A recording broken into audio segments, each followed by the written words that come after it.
apa namanya orang itu ya. Itu berdasarkan hadis Nabi riwayat Imam Ahmad ya dan Al-Haythami ya, Imam Al-Haythami dalam Majma' Zawaidnya ya. Di sana ada hadis ya, nanti dibaca itulah. Jam berapa ini? Ya Allah. Masih banyak ini. Jam 5. Masih banyak ini. Tahu tinggal berapa ini ya? Jam berapa? Jam 5. Jam 5. Dengar sudah, diam sudah. Bagaimana hukum memakai suntikan dan apa ada perbedaan antara suntikan untuk mengobati penyakit dan menambah stamina? Ya. Memakai suntikan, bagaimana hukumnya? Ya. Boleh memakai suntikan karena darurat dan terdapat perbedaan sebagai pembatal puasa. Ya. Jadi apakah membatalkan puasa atau tidak, ada perbedaan itu maksudnya ya. Tapi masalah boleh pakai, boleh kita pakai suntikan. Suntikan apa namanya, jarum maksudnya nih, bukan suntikan alami ya. Suntikan jarum, bukan suntikan benda tumpul, bukan ya, tumpul hitam bulat, bukan. Bukan itu ya. Ini suntikan jarum boleh ya. Tetapi ada perbedaan sebagai pembatal puasa. Apakah membatalkan puasa atau tidak, ada perbedaan pendapat di kalangan ulama. Ya, pertama, batal dengan alasan apapun. Itu menurut pendapat pertama. Maki suntikan boleh, tetapi puasa kita batal. Itu kata pendapat yang pertama. Batal puasa, alasannya apapun. Ya. Kenapa? Karena sampai ke perut. Ya. Suntikan itu sampai ke perut kita. Sampai ke perut kita, kan semuanya masuk kemudian sampai ke perut juga ya, enggak? Sampai ke perut ya, iya sampai ke perut semuanya itu ya. Itu satu yang mengatakan demikian. Kedua, tidak batal dengan alasan apapun ya. Tidak batal katanya, apapun apa namanya alasannya, tidak batal. Suntikan boleh silahkan, tidak apa-apa ya. Ya, apalagi kalau memang kita sakit. Namun apakah membatalkan puasa atau tidak, ada 3 pendapat. Yang pertama mengatakan batal, selesai sudah. Yang pendapat kedua mengatakan tidak batal ya. Nah pendapat ketiga ini yang paling benar ya. Pendapat ketiga ini yang paling benar ya, batal bila mengenyangkan dan jika tidak mengenyang, batal jika mengenyangkan. Nah, berarti kalau untuk menambah stamina kan kuat kita, sehat ya atau enggak, batal itu artinya, batal ya. Jadi kalau mengenyangkan suntikan itu termasuk pakai infus. Kalau mengenyangkan menambah stamina batal. Ini pendapat yang paling benar ini.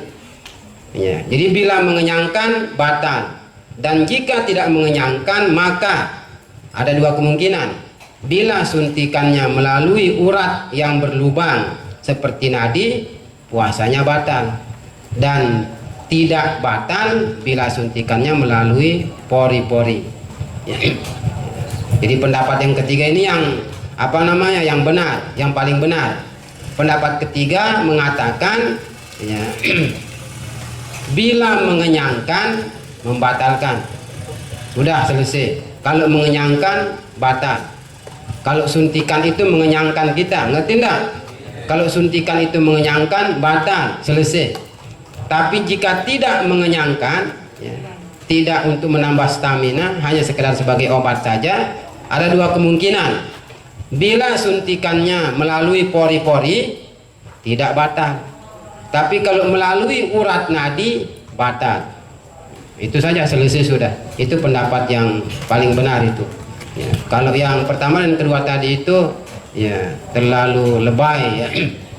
Ya, apalagi yang mengatakan ya batal, udah selesai, susah ya.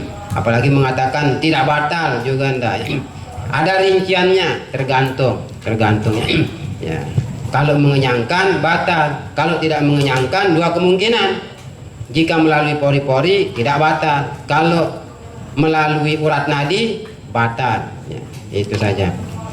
Manakah yang benar antara orang yang melaksanakan sholat 8 rakaat atau 20 rakaat pada bulan Ramadan? Ya, apakah yang 8 rakaat atau 20 rakaat?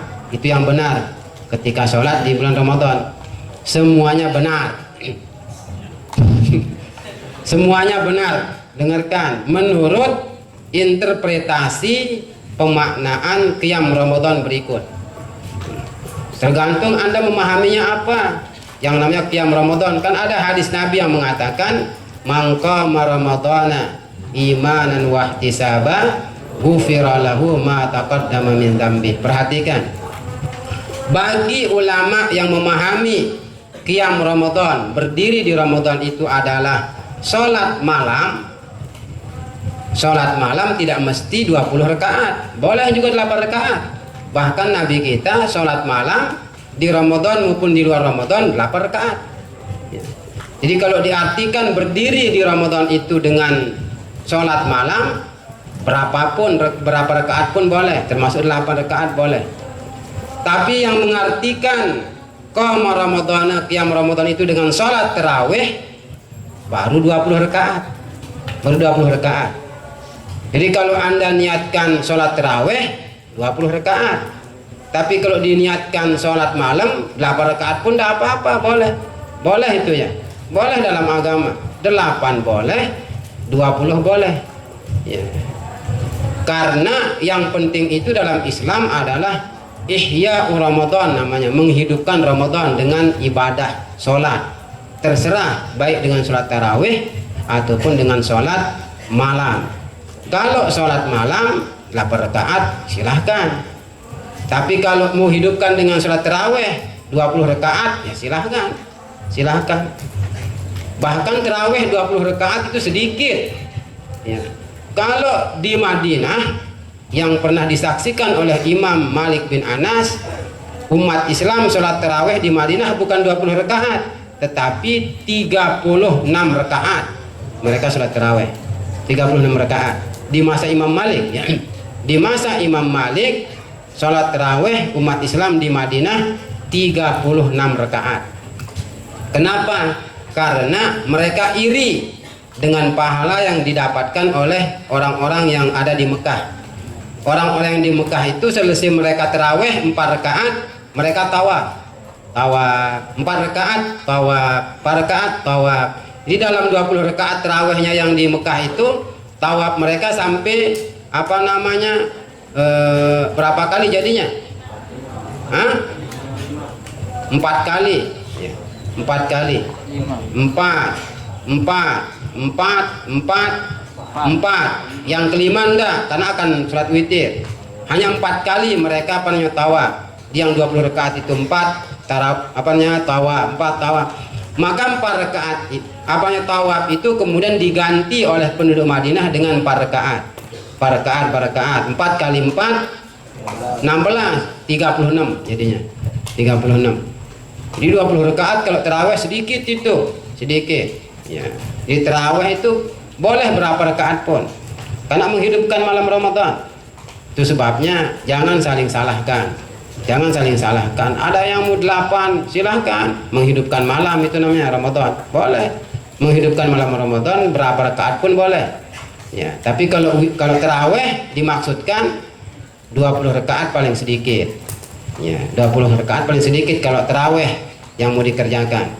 Nah, sekarang yang jadi masalah, ya, kadang-kadang di tengah masyarakat itu mereka 20 rakaat, tetapi sholatnya kayak sepur. Ya. Fatihahnya sekali nafas, ya. Sekali nafas Fatihahnya. Suratnya juga begitu. Kalau tidak demikian ditinggalkan oleh jamaah. Allahu Akbar. Allah Akbar, Allah Akbar, Allah Akbar. 20 rakaat, 20 menit. 20 menit. Orang 8 rakaat, tetapi ayatnya panjang-panjang. Ayatnya panjang-panjang. Anda pilih yang lebih berkualitas atau yang dipilih yang kuantitasnya. Apakah kualitasnya yang kita utamakan atau kuantitasnya? Ya, kualitasnya yang kita utamakan. Untuk apa Anda 20 rakaat tetapi kemudian ruku sujudnya orang nggak keruan? Kan begitu banyak di masyarakat itu enggak? 20 ya, sunnah Rasul katanya 20 rakaat. Tetapi kemudian Nggak ada napas orang. Kalau orang yang orang yang darah tinggi ya langsung nggak pernah bisa selesai Fatihah kita setiap rakaat. Nggak pernah bisa selesai karena saking cepatnya. Itu kayak ayam nongket itu ya. Kayak ayam matok ya makanannya. Nah ini kalau yang 8 pelan-pelan banyak dibaca ayat, itulah yang diinginkan oleh Nabi. Bukan masalah kuantitasnya, bukan masalah kuantitas. Ya, untuk apa? Ya, maaf umpamanya punya istri 4, lagu sisike hidung sebit, sisikean bibirna jeber, ya, sisikean naina tempang, ya, yang satunya lagi tombongnya pun tebaheno. Lebih baik satu lagu hidung mancung, alis grere, lebih berkualitas itu, seksi lagi.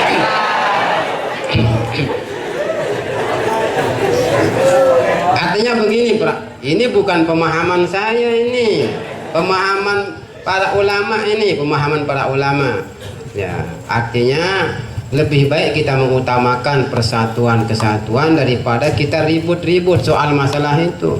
Yang 20 mengklaim dirinya dia yang benar, tetapi kualitas sholatnya nol.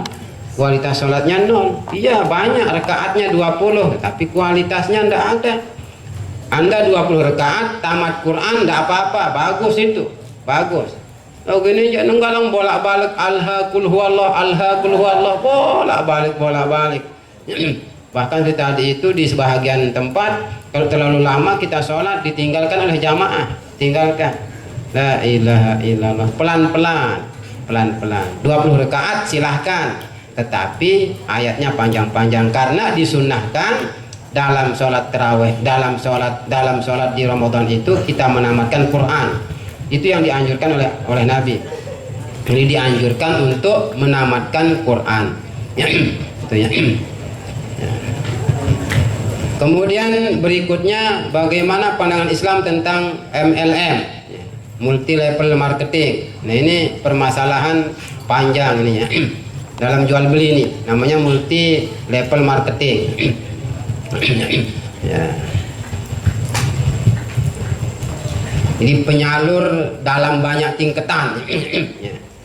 Dia ada atasannya sekaligus ada bawahannya. Itu ya. Ini permasalahan kontemporer ini, ya, tapi tidak bisa kita jawab sekarang karena panjang ini ya, MLM itu ya. Nanti di waktu lain ya, waktu khusus kita gunakan karena ya sampai hari ini masih diperdebatkan juga oleh para pakar ya. Ada mengatakan haram, ada mengatakan syubhat dan sebagainya ya. Jadi harus kita tanyakan pada orang yang ahli ini. Tanyakan sama orang ahlinya, nanti kita jawab makanya insyaallah.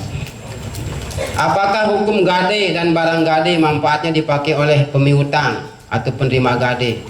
Jadi orang yang menerima gade tempat kita berhutang itu yang memanfaatkan barang gade itu, bagaimana itu?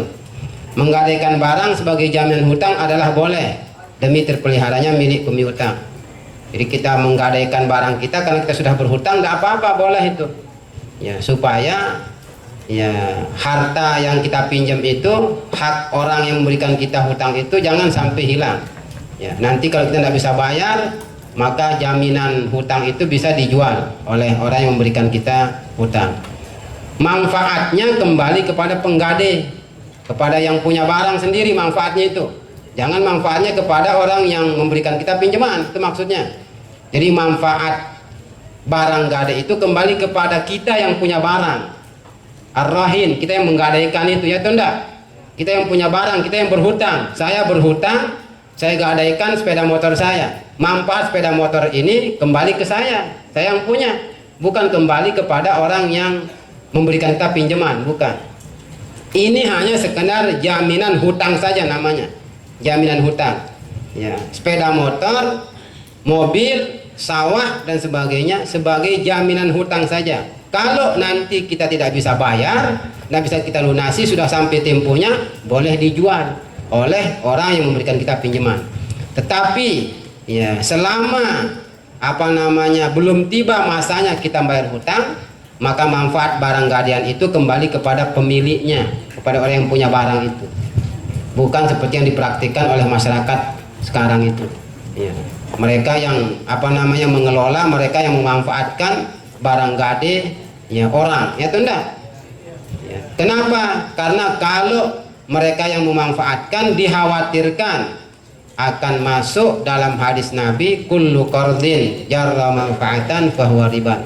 Setiap pinjaman yang menarik manfaat, menarik keuntungan ya sekecil apapun, maka itu masuk kategori riba ya. Saya tidak sependapat dengan pendapat tuan guru dulu ya. Ya, tuan guru dulu saya pernah tanya di beberapa orang tokoh agama, kenapa begini masalah gade itu. Ya, katanya ada dulu tuan guru dari Sakra ya mengatakan ya itu adalah thariqatul ibahah. Ya, thariqatul ibahah katanya, jalan kebolehan. Karena sudah kedung di tengah masyarakat terjadi. Salah itu ya, salah. Ya, dong kalau semua masyarakat umpama sekarang sudah jadi kebiasaan masyarakat untuk nyabu, ya, untuk melacur, masa kita bilang thariqatul ibahah? Ya, karena sudah kedung dilakukan, tidak boleh itu ya, tidak boleh. Haram tetap haram. Gimana Anda mengatakan thariqatul ibahah? Tidak boleh itu ya. Ya, jadi dikhawatirkan kalau manfaat barang gade itu diambil oleh orang yang memberikan kita hutang, ngerti enggak ini? Artinya enggak paham, makanya harus paham antara pemiutang dengan bukan pemiutang ya. Kalau barang gade ini manfaatnya ya kembali kepada orang yang memberikan kita pinjaman, maka dikhawatirkan akan termasuk dalam hadis tadi. Setiap pinjaman yang menarik keuntungan sedikit apapun, maka itu termasuk riba ya. Termasuk riba. Kan ada keuntungannya namanya. Orang memang minjem 2 juta, tapi dengan sebab dia memegang sawah orang, bukan menjadi 2 juta lagi, 3 juta jadinya terkadang ya tunda. Cuma saru kalau bahasa kita, samar rupanya dia minta pengembalian 3 juta. Dia pinjam 2 juta oleh orang. Sawah, kemudian sawah orang dia yang manfaatkan, dia yang bajak sawah orang. Dari hasil sawah dia dapat 1 juta. Nanti begitu tiba masanya dikembalikan hutang, kembalikan 2 juta. 2 juta tambah 1 juta berapa? 3 juta. Seolah-olah dia mengatakan kamu pinjam 2 juta kembalikan 3 juta. Itu artinya kan riba, jadinya itu riba. Itu sebabnya dalam agama manfaat barang ya gade itu kembali kepada orang yang berhutang atau orang yang menggadaikannya, itu pemilik barang itu yang memanfaatkannya. Tidak apa-apa kita kasih dia sertifikatnya atau BPKB-nya umpama, tidak apa-apa ya, tidak apa-apa, supaya nanti kalau kita tidak bisa bayar maka bisa dia jual harta benda kita itu ya, kasih tahu, oh ini kamu tidak bisa bayar, harus saya jual, bisa dijual. Jadi sekedar wasiqatud dain namanya gade itu, sekedar jaminan hutang saja, jaminan hutang. Di saat tidak bisa dibayar oleh orang yang berhutang, maka jaminan itu, barang tersebut bisa dijual oleh orang yang punya orang yang meminjamkan itu, oleh pemiutang itu, pemberi pinjaman itu, bisa dia jual supaya haknya jangan hilang, Bagaimana hukum menjual tokek dan menjual barang najis seperti kotoran binatang? Ya, tokek termasuk jenis serangga namanya, sama seperti ya kalajengking, lipan, itu sama semua ya. Menjual belikan serangga adalah haram karena ia binatang yang menjijikkan, sesuai dengan firman Allah, wa yuhillu lahumut thayyibat wa yuharrimu alaihimul khaba'ith. Itu dalilnya haram menjual serangga. Tokek termasuk serangga namanya, hasyaratul ard, serangga bumi ya. Ya, tokek apa bahasa kita, tokek, teke ya, atau cicak ya, apa juga ya, longa ya, kodok, lepang, tapi bukan lepang Peringgabaya, bukan. Itu semuanya hasyarat, namanya hasyarat dalam agama. Hasyaratul ard, tidak boleh diperjualbelikan, tidak boleh diperjualbelikan, haram berdasarkan firman Allah yang tadi, ya, wa yuharrimu alaihimul khaba'ith katanya. Cicak atau tokek adalah salah satu dari binatang yang paling menjijikkan menurut Imam Ibnu Hazm itu ya. Ya, bahkan ada hadis mengatakan man qatala wazagan fi awali darbatin kutibat lahu mi'atu hasanah wa fi tsaniyah duna dzalik wa fi tsalitsah duna dzalik. Siapa berhasil membunuh ya, cicak atau tokek sekali pukul dapat pahala 100 ya. Kalau pada pukulan kedua dia mati, cicak atau tokek itu kurang dari 100. Pukulan ketiga kurang lagi ya. Dapat pahala kita membunuh cicak itu atau tokek itu, karena binatang itu binatang pengkhianat. Dialah yang meniup api Nabi Ibrahim sehingga semakin besar dulu itu ya. Nabi Ibrahim ketika dibakar oleh Namrud ya, api itu hampir mau padam, datang tokek, cicak katanya, semakin besar dia, maka dinamakanlah dia dalam agama cicak atau tokek itu dengan fuaisiqah ya, binatang yang jahat ya, ya, binatang pembawa sial ya, penjahat besar ya, perusak besar. Itu sebabnya Nabi menjanjikan dalam hadis sahih riwayat Imam Muslim, siapa berhasil membunuh cicak atau tokek sekali pukul dapat pahala 100. Kalau 2 kali pukul baru dia mati, kurangan dari 100 ya, mungkin 80, mungkin 70, begitu kan maksudnya. Kalau pukulan ketiga lebih sedikit lagi dari 2 kali pukulan. Kalau pukulan keempat baru mati, lebih sedikit lagi ya. Jadi usahakan bunuh cicak atau tokek sekali pukul, pahala 100. Mun 100 tokek, la ilaha illallah. Pira pahala ente no? Ya, silahkan mulai malam nanti Anda memburu cicak. Bunuh dia. Bunuh itu ya. Pak, ya enggak beneran ini. Jangan dikira kita beneran itu ya. Demikian juga haram menjual kotoran hewan, karena barang yang dijual harus suci itu ya. Barang yang dijual harus suci. Kalau kotoran kan tidak suci. Yang tadi itu cicak suci memang, tetapi bukan masalah dia apa namanya, karena dia sucinya, bukan karena dia serangga. Cicak itu suci, tetapi tidak boleh diperjualbelikan karena dia serangga. Kalau kotoran karena najisnya sehingga tidak boleh dijual ya. Itu berdasarkan hadis Nabi ya, berdasarkan ayat yang tadi dan juga hadis yang mengatakan innallaha idza harrama ala qaumin akla syai'in harrama alaihim thamanahu. Allah bila mengharamkan kepada ya, suatu komunitas memakan sesuatu, maka Allah juga mengharamkan harganya.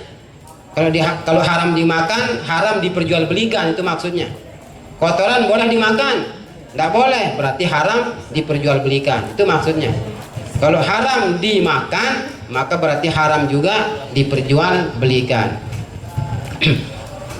Cara terhindar dari haramnya jual beli kotoran atau cecak dan yang sejenis adalah dengan perpindahan kekuasaan dari pemilik pada penerima, atau kalau dalam istilah fikih naqlul yadi namanya, supaya boleh ya. Kita perlu kotoran ya, pupuk kan ya enggak? Kita perlu pupuk dari kotoran. Kita perlu cicak umpama karena ini lagi-lagi karena kata dokter katanya ya untuk obat umpama ya, untuk obat. Ya, tapi kalau untuk obat sebenarnya masih bisa diperdebatkan, itu masih bermasalah itu.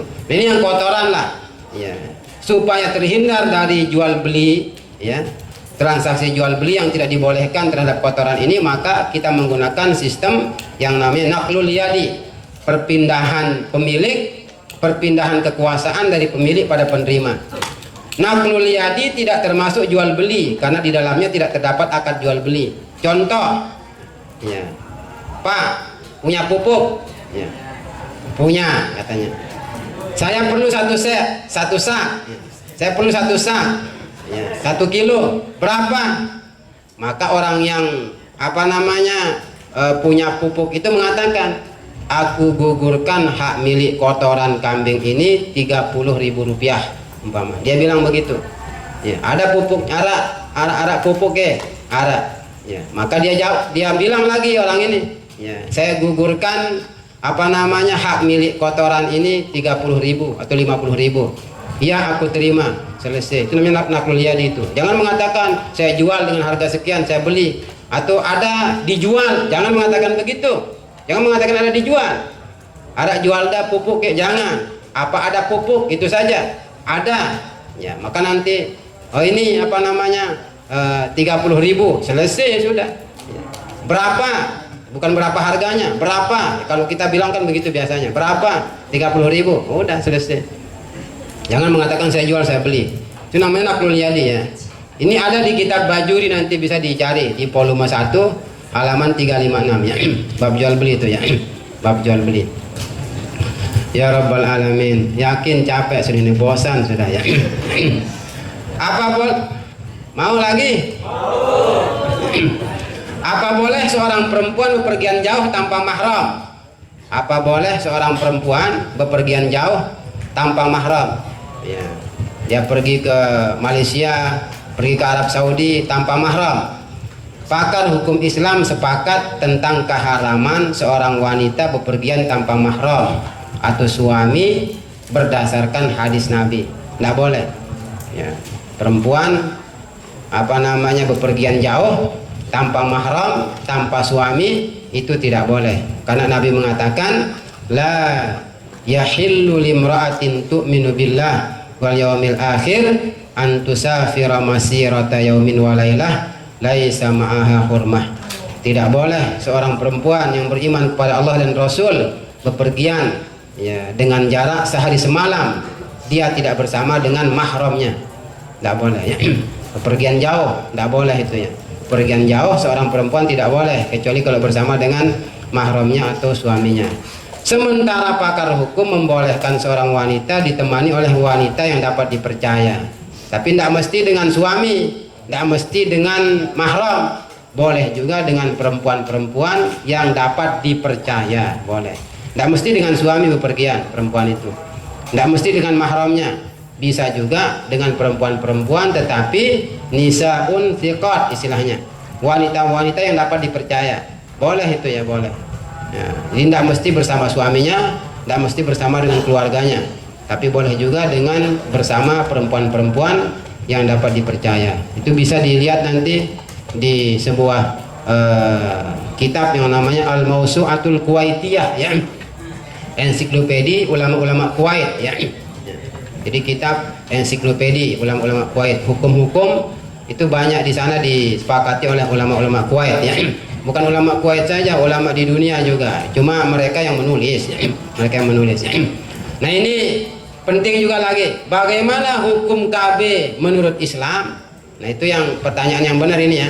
Bagaimana hukum KB menurut Islam? KB ya. Bukan kerja bakti ya. Bukan kerja besar ya. Bukan keluarga besar, keluarga berencana. Bagaimana hukum KB menurut Islam? Perhatikan bagus-bagus. Pemahaman KB ada dua pengertian. KB itu ada dua pengertian. Pertama, KB dapat dipahami sebagai suatu program nasional yang dijalankan oleh pemerintah untuk mengurangi populasi penduduk ya. Sebab pertumbuhan populasi penduduk diasumsikan, diperkirakan tidak seimbang dengan ketersediaan barang dan jasa. Itu menurut pemerintah. Maka pemerintah mewajibkan KB ya. Pemerintah mewajibkan KB karena mereka menganggap bahwa ya, kalau semakin banyak perempuan yang melahirkan, maka diperkirakan nanti jumlah manusia dengan kebutuhan hidup tidak akan sesuai, akan banyak orang kelaparan. Itu maksudnya, banyak orang kelaparan ya.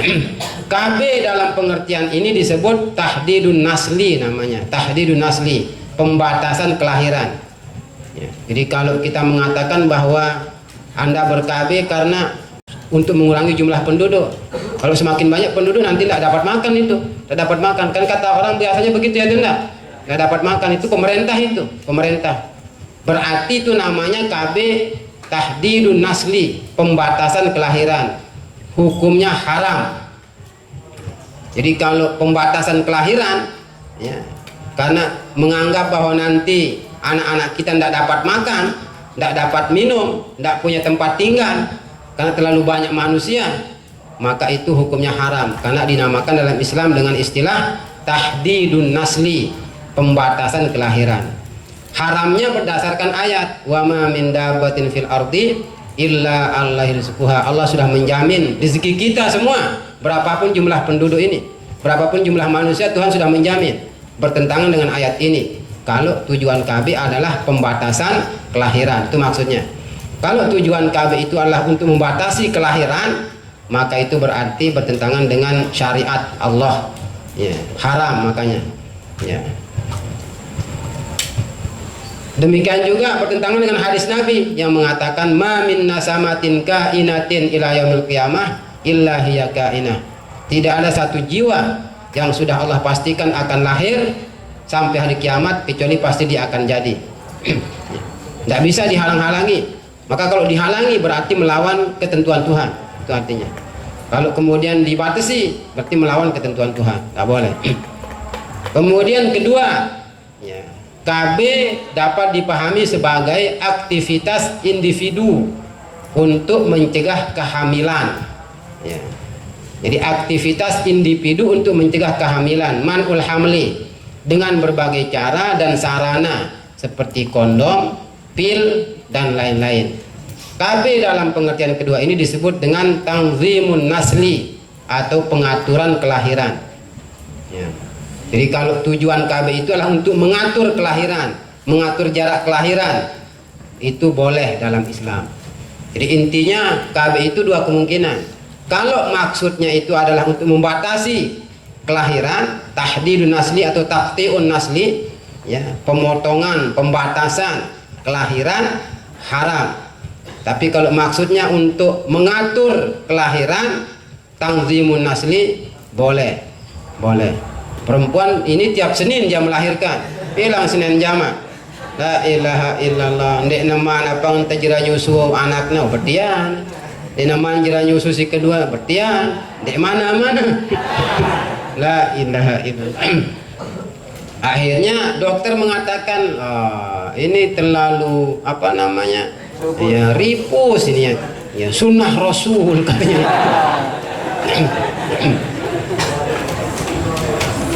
Kalau dia tidur anak-anaknya kalah-kalah pindang terijo. Ya Allah, ndak ada jarak 5 bulan, 6 bulan. Ya, mana dia menyusui si perempuan ini, mana dia hamil lagi.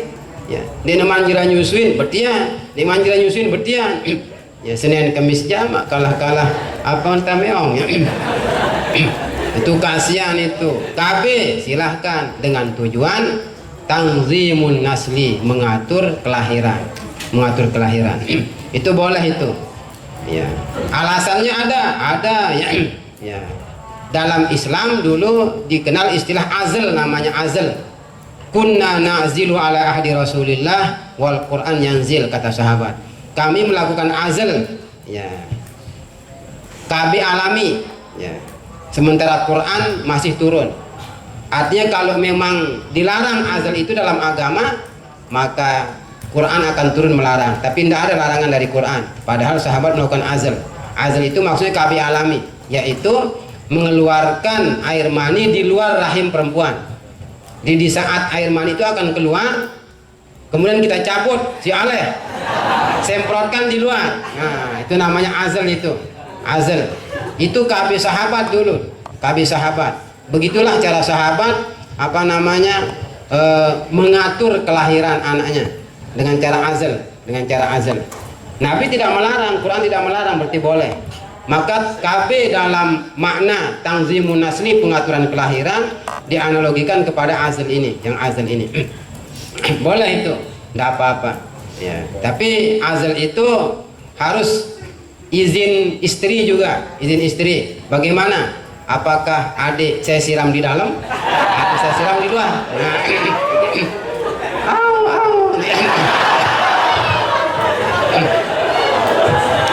Karena ini terkait dengan kepuasan seorang istri. Perhatikan, kalau dia mengatakan, oh ya tak nikmat negara Tuhan, jangan itu jangan. Maka harus dibicarakan dulu dengan punnina. Bagaimana ini? Kan kamu tiap tahun melahirkan. Ya, apa mau diatur atau bagaimana? Ya diatur saja. Bagaimana cara kita pakai pil? Nggak usah. Pakai kondom, dia namai. Lo alih bubungkus dia namai. Dia namai. Mai andoang dia nolak sarongnya. Pakai pil nggak usah. Pakai suntikan nggak usah. Pakai kondom nggak usah. Bagaimana? Azal mau ndak? Apa maksudnya? Saya keluarkan air mani di luar. Oh ya, nggak apa-apa. Maka nanti ketika dia akan keluar, cabut. Langsung tarik dia keluar. Kemudian dimuntahkan lahar dinginnya di luar. Itu namanya azal. Itu namanya azal.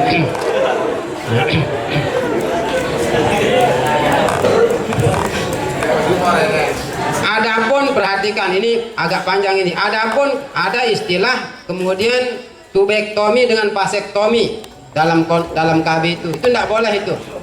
Ya, vasektomi dengan tubektomi. Tubektomi itu maksudnya orang laki-laki yang dikebiri.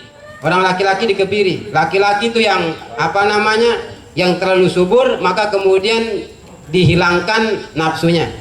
Ya, dihancurkan dua salak pondohnya. Itu dihancurkan salak pondoh. Mahatnya kan bedang salak pondoh dua. Itu dipakai untuk ya menghibur hati istri itu kalau kita pulang malam-malam. Nah, kalau dia suka salak pondoh, langsung badannya, ya saya mau pulang ini, saya akan bawakan kamu salak pondoh. Oh, gitu.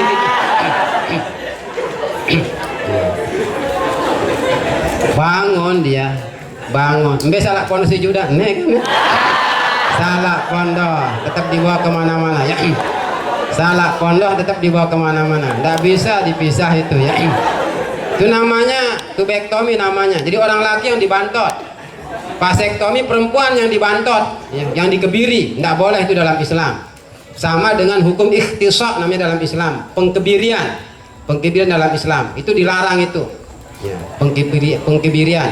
Jadi kalau laki-laki dan perempuan dikebiri sehingga tidak mungkin lagi melahirkan, itu tidak boleh haram, kecuali kalau memang darurat. Ini banyak permasalahan sebenarnya. Ini bagian dari permasalahan kontemporer ini ya. Dan ini disebut oleh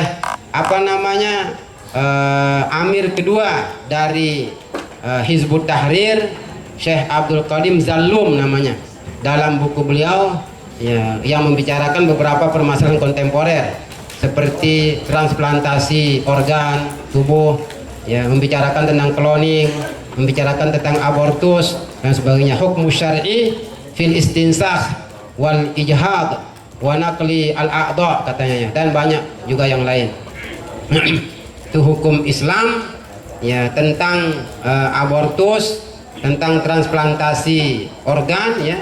Ya, pemindahan anggota tubuh, penjualan karena jual organ tubuh, itu namanya transplantasi organ tubuh ya. Ada juga tentang ijhad atau aborsi, pengguguran kandungan. Itu di sana disebutkan oleh Syekh Abdul Qadim Zallum ya. Tinggal satu. Bagaimana hukum aborsi dalam Islam? Ya, dilihat ini ya. Bagaimana hukum aborsi dalam Islam? Ya. Aborsi, perhatikan, aborsi setelah kandungan berumur 4 bulan ya.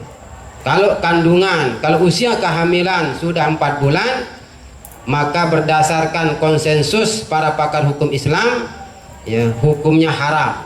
Nggak boleh itu aborsi itu, menggugurkan kandungan. Itu bahasa akademisnya dipakai, bahasa ilmiahnya, medisnya dipakai aborsi. Jangan mengatakan menggugurkan kandungan, tidak gaul ya.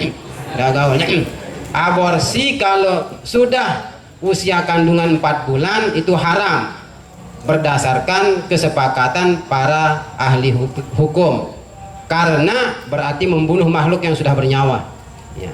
Kan sudah ditiupkan nyawanya itu ya, tidak? Kapan ditiupkan nyawa? Kalau sudah 120 hari boleh ditiupkan nyawa. 40 mani, 40 hari darah, 40 daging, 120 berapa bulan itu? Hah? Berapa? 4 bulan. 4 bulan. Hah?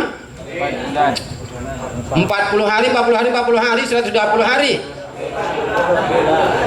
40 plus 40. 120. Berapa bulan itu 120? Dong 4 bulan sih namanya. 4 bulan. Ya. Jadi kalau usia kandungan sudah berumur 4 bulan, 4 bulan, kalau sudah 4 bulan lebih sehari maksudnya sudah ditiupkan nyawa maksudnya ini, yaitu kapan? Kalau sudah sempurna dia menjadi daging, yaitu pada 3 bulan ya, pada 40 yang ketiga. 40 yang ketiga itu enggak? 40 yang ketiga ya. Kalau sudah usia kehamilan 4 bulan bukan 3 bulan setengah, bukan 4 bulan. Kalau sudah berusia 4 bulan kandungannya maka haram. Haram itu kesepakatan para ulama. Berdasarkan surah Al-An'am 151, Al-Isra 31, 33, At-Takwir ayat 8 sampai ayat 9. Itu dasarnya.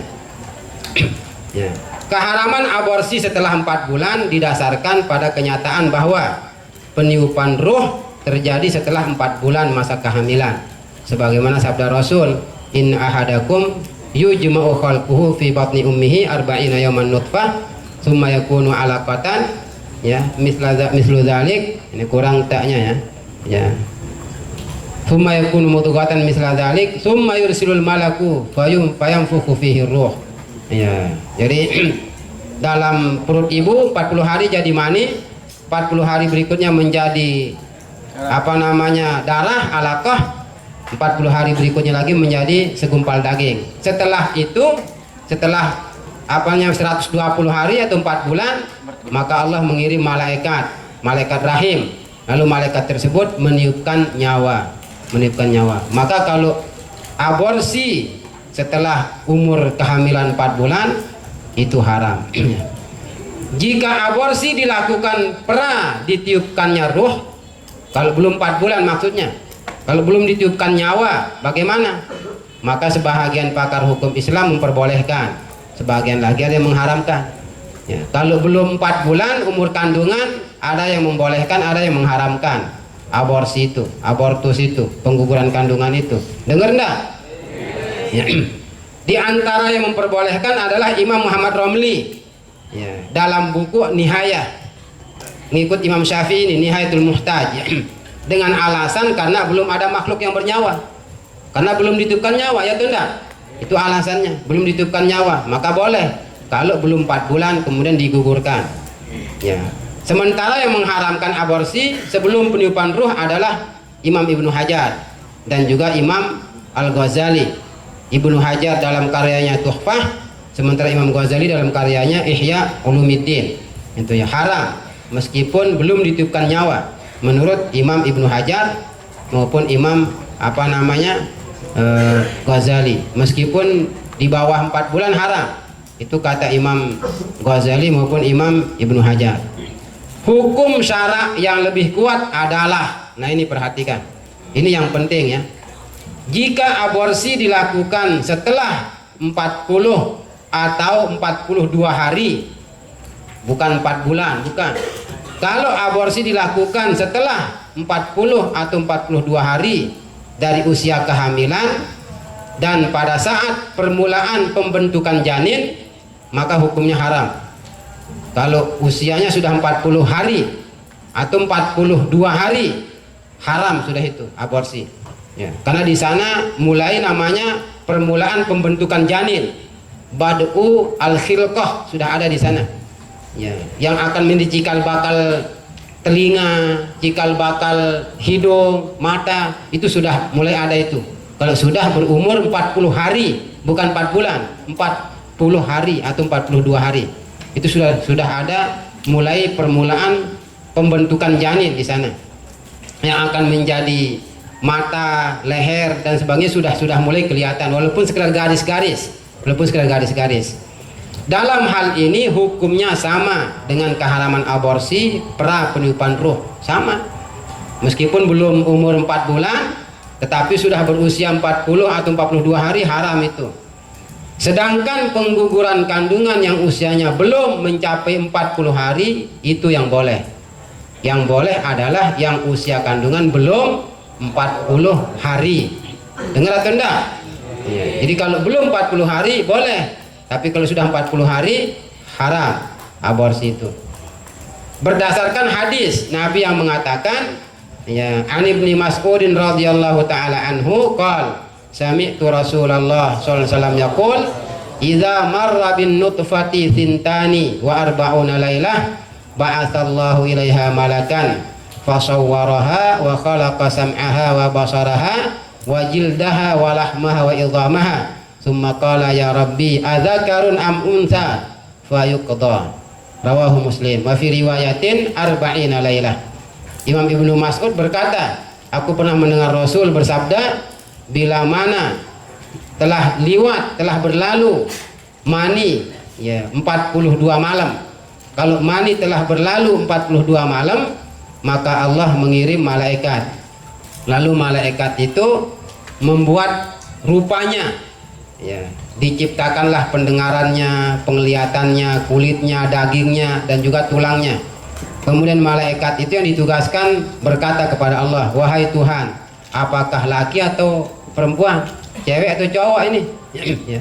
Cowok atau cewek, cewek atau cowok? Itu kata malaikat. Fayuqda, maka Tuhan memutuskan laki atau perempuannya. Itu setelah 42 malam atau 42 hari. Setelah 42 malam atau 42 hari. Dalam riwayat lain mengatakan 40 malam, arba'ina lailah. Itu sebabnya tadi mengatakan kalau usia kandungan sudah 40 atau 42 hari haram. Karena di sana sudah mulai ada pembentukan janin, ya, yang akan menjadi cikal bakal penglihatan, pendengaran, tangan, kaki sudah mulai apa yang tercipta di sana, sudah mulai tercipta. Ya. Ngerti atau enggak? Itu nanti bisa dilihat di buku Syekh Abdul Qadim Zallum juga. Kali ini masalah baru ini, masalah baru kontemporer. Ya, dalam bukunya tadi itu hukum syar'i fil istinsakh wa naqil a'dha wal ijhad, ya, dan seterusnya. Banyak itu di sana disebut, ya, hukum agama tentang cloning, tentang transplantasi organ tubuh, tentang abortus dan sebagainya. Ada kitabnya di sini, saya perlihatkan mana dia, ya. Ya.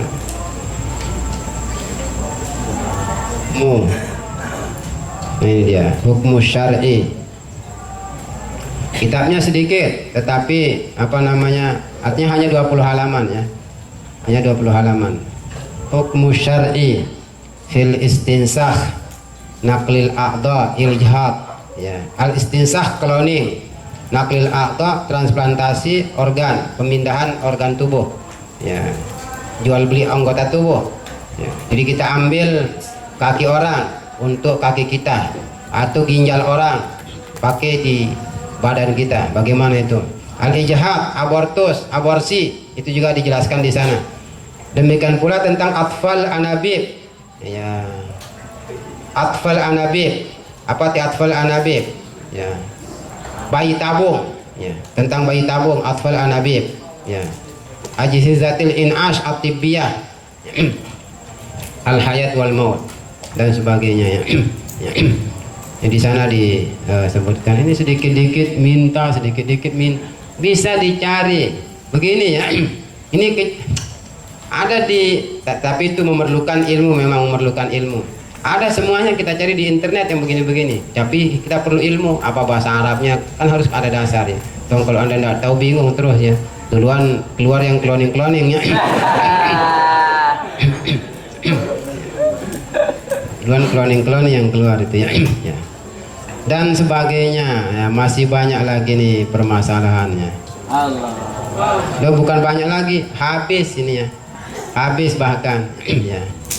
Dalilnya, ya, ya, dalil apa ini? Bukan mungkin ini, ya, bukan dalil pil tadi itu, ya, tinggal satu mungkin ini, ya. Oh, tinggal satu ini sebenarnya, tinggal satu, ya. Tinggal satu, ya. Tinggal satu, ya. Apa benar pendapat yang mengatakan rambut atau kuku yang terlepas ketika haid wajib dibasuh itu tidak memiliki dalil? Benar, tidak ada dalilnya. Tidak ada dalilnya itu ya. Jadi kalau kita lagi men atau junub, kemudian kita potong kuku, ya, potong kuku, potong rambut, umpama wajib dimandikan, tidak wajib. Yang hilang biarkan dia hilang. Kumpulkan, nanti wajib dimandikan. Katanya wajib dimandikan. Kata siapa? Tidak ada dalilnya itu. Tidak ada dalilnya. Hadis, tidak ada dalilnya. Hah? Ya biarkan dia biur. Biarkan dia biur. Tidak ada dalilnya. Tidak ada dalilnya itu. Tidak ada. Katanya ini. Nanti di hari kiamat kalau tidak dimandikan, maka dia akan datang anggota tubuh itu dalam keadaan junub. Dong berapa panjang kukunya orang nanti? Ya. Kalau dia datang di tubuh kita, ya, panjang, rambut kita berapa, gimana panjangnya? Tidak ada itu, tidak ada dalil. Dalilnya tidak ada, tidak ada dalil, tidak ada hadis yang mengatakan harus dimandikan, harus dicuci dan sebagainya. Kembalinya kuku, rambut atau darah yang dihilangkan sebelum bersuci dari hadas besar tidak dapat diterima, ya, karena alasan orang yang mengatakan harus dicuci itu kan dia akan kembali nanti di hari kiamat dalam keadaan junub. Kembalinya anggota tubuh yang dihilangkan itu tidak ada alasannya, itu tidak bisa diterima, tidak ada itu, karena orang akan hidup kembali nanti menurut keadaannya ketika dia mati. Bagaimana keadaan kita ketika kita mati, begitu keadaan kita. Rambut yang sudah hilang, kecuali mungkin kalau kaki kita diamputasi, ya, masuk surga, ya enggak sih, kita tempang, ya, kembali itu, ya, kembali. Tapi ini kan permasalahannya, ini membutuhkan dalil, ya. Enggak boleh asal kita ngomong masalahnya hukum itu, ya, enggak boleh. Setelah diteliti oleh para ulama, mereka tidak menjumpai dalil yang mengatakan bahwa anggota tubuh akan kembali nanti di hari kiamat karena belum dimandikan. Enggak ada. Ya. Karena anggota tubuh yang nanti akan dikembalikan adalah yang dibawa waktu meninggal saja. Yub'atsul mar'u ala ma mata alaih, kata Nabi. Seseorang akan dibangunkan dari kubur menurut keadaannya ketika dia meninggal dunia. Itu bisa dilihat di Hasyiah Qalyubi, ya, juz 1 halaman 68. Kalau tidak percaya, silahkan lihat. Anda tidak percaya boleh saja tidak percaya, ya. Dalilnya ada enggak? Oh, bukan ini, bukan itu, bukan dalilnya itu. Itu dalil untuk lain yang tadi itu, ya. Dalil yang lain. Tinggal satu dia lagi. Tinggal satu. Bagaimana hukum mengkonsumsi pil penunda haid? Nah ini, pil penunda haid. Ya. Jadi pil dikonsumsi supaya jangan keluar men. Boleh jika untuk kesempurnaan ibadah haji dan umroh. Boleh mengkonsumsi pil penunda haid kalau untuk kesempurnaan ibadah haji dan umroh, boleh. Makruh bila dikonsumsi dengan maksud agar dapat mencukupi puasa Ramadan sebelum penuh. Jadi supaya jangan ada puasa yang dia qadha, itu makruh, itu menunda haid itu dengan memakan pil. Akan tetapi bagi wanita yang sukar mengqadha di lain hari, maka hukumnya mubah, boleh, tidak apa-apa. Kalau perempuan itu sakit-sakitan, ya, sering sakit-sakitan, kalau dia di luar Ramadan nanti susah dia akan mengqadhanya, tidak apa-apa makan pil supaya puasanya full. Tapi kalau karena dia malas, ya, karena dia malas qadha puasa di luar Ramadan, makruh itu, ya, makruh dia mengkonsumsi pil penunda haid. Itu maksudnya, ngerti atau enggak? 3. Jika untuk selain dua hal tersebut di atas, jika bukan untuk penyempurnaan ibadah puasa umroh, bukan untuk menyempurnakan haji dan umroh, atau bukan karena untuk puasa Ramadan, ya, maka tergantung niatnya. Haram bila untuk perbuatan yang menjurus pada pelanggaran agama seperti prostitusi atau pelacuran. Dia menunda haidnya supaya tiap malam bisa melayani tamu, umpama, ya. Jadi seorang perempuan pekerja seks, ya, komersial, ya, memakan pil supaya jangan men, agar bisa tiap malam menjual dagangannya. Itu haram, itu haram yang begitu ya, haram itu ya, haram. Apa dalil yang tadi itu semua dalilnya? Ya, ada yang boleh, ada yang makruh, ada yang mubah. Dalilnya adalah firman Allah, yuridullahu bikumul yusra wala yuridu bikumul usra. Itu dalilnya itu. Boleh kita menunda haid untuk umrah, untuk haji, boleh. Untuk puasa kalau kita sakit nanti ketika di luar Ramadan, boleh. Dalilnya yuridullah bikumul yusra wala yuridu bikumul usra. Ya. Haram ya jelas keruan, karena kan al hukmu yaduru ma'al illah wujudan wa adaman namanya ya. Allahu a'lam bisawab wa ilaihil marji'ul ma'ab. Ya, wa sallallahu ala sayyidina Muhammadin wa ala alihi wa sahbihi wa sallam. Al-Fatihah. Ar-Rahmanir-Rahim. Ini siapa ini? Ustadz minta fa'ilnya. Oh, fa'ilnya katanya. Dong bukan begini tulisan fa'il ya. Fila. Jangan kelanya fa'il ini tulisannya. Fila tulisan fa'il itu. Fila. Bukan P. Jadi F dipakai F. Fila, fa'il. Itu. Jangan fa'ilnya. Kelanya benar fa'ilnya tulisannya. La ilaha illallah. Ada kayak gaul itu sekejap enggak mahal. Jangan tulisan file saja tidak bisa. Ya, maka seperti kata dokter Profesor kemarin itu, ma'had itu harus berubah. Ya, belum dulu tidak ngerti bahasa-bahasa apa namanya bahasa-bahasa akademik yang disampaikan kemarin itu tidak ngerti, ma'had tidak tahu apa-apa. Cuma karena rajin belajar, tekun belajar, maka sukseslah beliau ya. Itu satu di antara alumni ma'had yang angkatan kami yang sukses ya. Ya, jadi banyak angkatan-angkatan kita yang kemudian jadi orang besar, alhamdulillah ya, ya, berkat alumni terakhir itu ya, alumni terakhir Maulana Syekh ya. Ya, istiqomah ya, kalau katanya itu apa cerita saja itu suweta itu cerita orang dulu itu, benar tidaknya Allahu a'lam ya. Allah alam suweta jadi suweta dah terus ya. Ya bisa benar bisa ndak ya. Demikian juga termasuk cerita empeye ya, bisa benar bisa ndak itu cerita empeye itu ya, anempe anaya ya. Itu bisa benar bisa ndak ya. Jadi kalau ini direkam tolong dihapus nantinya ya. Jadi hapus yang apa namanya, enggak sih porno ini ya, enggak porno ya, tapi lumayan supaya menghilangkan ketegangannya. Apa yang diminta ini? Fa'il apa yang diminta? Hah? Ya mana anaknya, mana flash disknya? Apa yang diminta? Apa? Terus kalau ini? Cukup satu. Hah? Cukup panitia nanti ya. Enggak, ini apa yang diminta ini?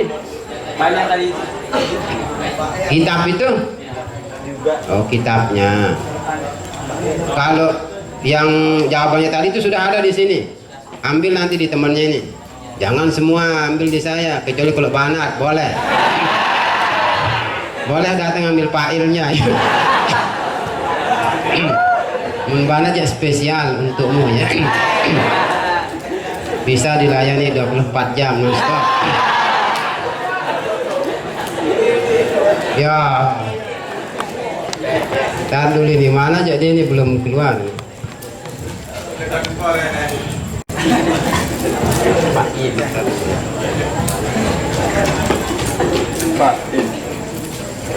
Dengan fa'ilnya. Apalagi setelah ini. Nah, seperti tadi saya janjikan, kalau Anda mau, tapi kalau Anda mau jangan apa-apa.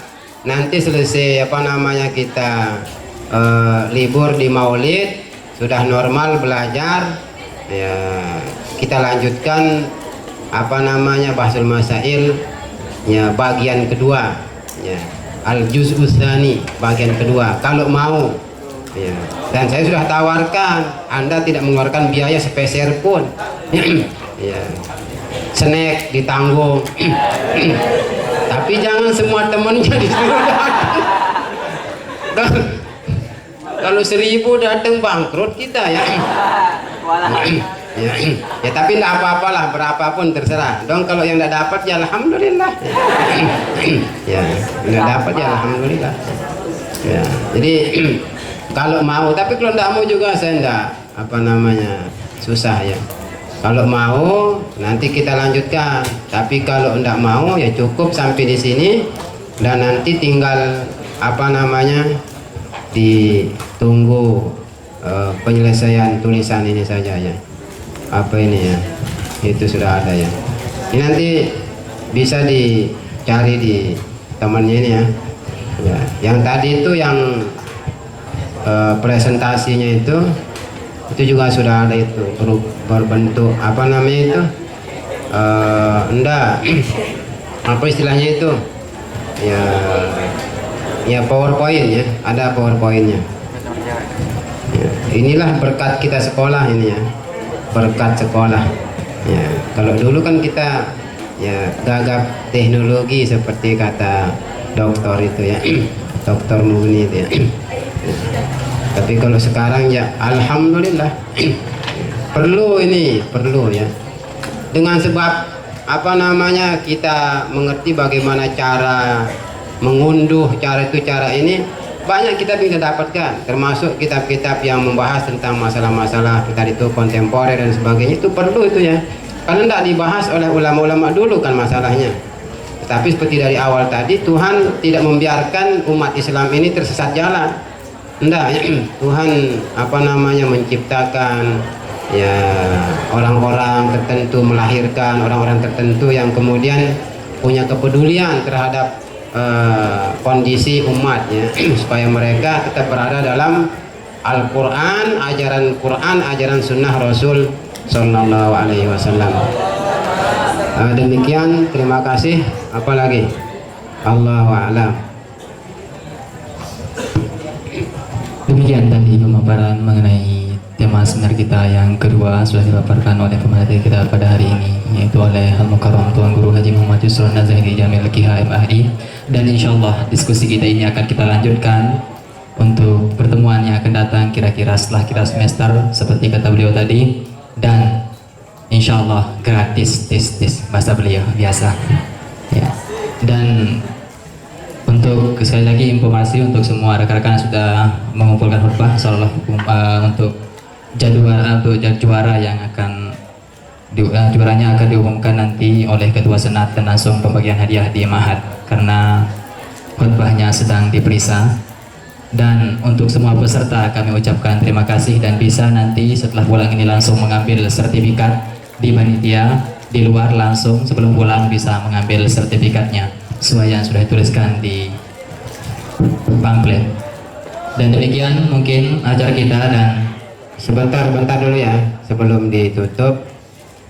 Begini ya, apa yang tadi kita sampaikan boleh Anda kritisi, tidak apa-apa. Bagi yang sudah membaca, belajar, mendengar boleh ya, tetapi perlihatkan dengan buktinya, tidak apa-apa ya, karena prinsip hidup kita begini ya. Ya, ra'yi shawabun wa ra'yu yahtamilul khata. Ya, pendapat saya benar tapi ada kemungkinan salah. Wa ra'yu ghairi khata'un yahtamilu shawab. Pendapat orang lain salah tapi ada kemungkinan benarnya. Saya tadi tuh menurut saya benar ya, tapi ada kemungkinan salahnya. Pendapat Anda kalau saya yang dengar bisa salah tapi bisa juga benar ya. Oleh karena itu kalau saya ya yang tadi itu secara pribadi, andai kata ada yang mengkritisi silahkan, tidak apa-apa, belum final ya, karena ini masalah hukum sangat luas ya. Kalau Anda tidak terima silahkan, tetapi perlihatkan bukti, ngerti enggak ya? Ini buktinya Pak Ustadz. Oh bagus, alhamdulillah. Kalau saya yang keliru saya akan luruskan ya, tapi jangan kemudian ngelapor di A, B, C dan sebagainya nanti ya, kemudian masuk dalam pengajian. Tidak boleh itu ya, tidak boleh ya. Jadi kalau memang ya salah apa yang saya sampaikan, ya mohon maaf dan silahkan diluruskan. Jangan biarkan saya salah, jangan biarkan saya masuk neraka. Ya, tapi kalau saya benar, ya mari kita dukung bersama-sama. Nah, itu artinya, ya karena pendapat saya benar, itu prinsip para sahabat itu. Ya, pendapat saya benar, tapi ada kemungkinan salah. Pendapat orang lain salah, tapi ada kemungkinan benarnya. Ra'yi shawabun yahtamilul khata' wa ra'yu ghairi ya khata'un yahtamilus shawab. Ya, Allahu a'lam. Ya, sudah. Ya, sudah. Nah, mari kita tutup dengan doa supaya jangan dikira kita bukan ahlus sunnah wal jamaah ya. Ya, tutup dengan doa pusaka. Bismillahirrahmanirrahim. Rabbana fa'na bima 'allamtana rabbi 'allimna. Rabbi faqihna wa faqih ahlana wa qarabatin lana fi dinina ma'al qutri ووفقهم لما ترتضي قولا وفعلا كرما وارزق الكل حلالا دائما وآخرنا أتقياء علماء نهضى بالخير ونكفى كل شر ربنا اصلح لنا كل شؤون وأكرم بالرضا منك العيون وقضي عنا ربنا كل الديون قبل أن تأتينا رسل المنون واغفر استر أنت أكرم من ستار ربنا يا ذا الجلال والمنان منشورا لواء نهضة الوطن واهدي رجالها على السنن وانصرنهم في العشايا والبكار ربنا يا ذا الجلال والمنان انشرا لواء نهضة الوطن واحفظنا دائما من الفتن واهدي رجالها على السنن وانصرنهم في العشايا والبكار انشرا لواء نهضة الوطن واحفظنا دائما من الفتن واهدي رجالها على السنن وانصرنهم في العشايا والبكار المصطفى من إلى الحق دعنا والوفاء بكتاب فيه للناس شفاء وعلى الآل الكرام الشرفاء وعلى صحب المصابيح الغرر أمرتك فسبحت فيها الحصى وأروت الجيش بماء همير على معاش ومعاد وعلى ذريته أمرتك فسبحت فيها الحصى وأروت الجيش بماء همير على معاش ومعاد وعلى ذريته وباطن وظاهري. Al-Fatihah. Terakhir kita mohon Fatihah ya, karena nanti malam itu haul orang tua saya yang ke-10 ya. Haul orang tua yang ke-10. Jadi beliau sudah meninggal 10 tahun yang lalu ya. Ya, di saat apa namanya? Ya, di kelas terakhir, saya sedang kelas terakhir mau ujian ya. Ujian terakhir di Sholatiyah ya. Kemudian belum meninggal dunia berurutan, ibu duluan, kemudian tidak lama setelah itu kurang 40 hari kemudian menyusul ya bapak ya. Kebetulan nanti malam ya kita akan zikiran untuk mengenang beliau ya. Demikian juga untuk guru-guru kita yang lain, orang tua kita, ya, nenek moyang kita, keluarga, sahabat, ande tolan, ya, terutama untuk guru kita Al-Maghfurlah Maulana Syekh. Mudah-mudahan kita ya, semua dapat selalu mengiring perjuangan beliau, ya, dapat bersama beliau di dunia sampai akhirat nanti. Untuk itu semua, mari kita membaca Fatihah. Ala hadhihi niyyah wa ala niyyati kulli minas salihah. Al-Fatihah. Ar-Rahmanir-Rahim. Maliki yaumiddin. Iyyaka na'budu wa iyyaka nasta'in. Ihdinas siratal mustaqim. Shiratal ladzina an'amta 'alaihim. Demikian, terima kasih. Mohon maaf. Allahu a'lam bishawab. Wa ilaihil marji'ul ma'ab. Subhanakallahumma bihamdika asyhadu an la ilaha illa anta astaghfiruka wa atubu ilaik. Wallahumma muwaffiq wal hadi ila sabilir rasyad. Assalamualaikum warahmatullahi wabarakatuh. Mari kita tutup dengan sama-sama melepaskan hamdalah. Alhamdulillah. Dan kami mewakili seluruh panitia mengucapkan terima kasih terutama kepada Bapak Tuan Guru Al-Mukarram Tuan Guru Haji Muhammad Yusron Azadi. Pada beliau kami mengucapkan terima kasih, dan terutama seluruh peserta yang sempat hadir. Kami juga mengucapkan banyak terima kasih dan mohon maaf yang sebesar-besarnya jikalau ada kesinggungan, kesalahan kata dari awal acara sampai selesainya. Dan Jikalau ada hal-hal yang belum jelas nanti kita akan lanjutkan pada pertemuan yang akan datang karena masih banyak sekali pertanyaan yang sudah rekan-rekan lemparkan yang akan dijawab sama beliau. Dan silahkan kita bisa ya. Yang mau file nanti bisa ngambil di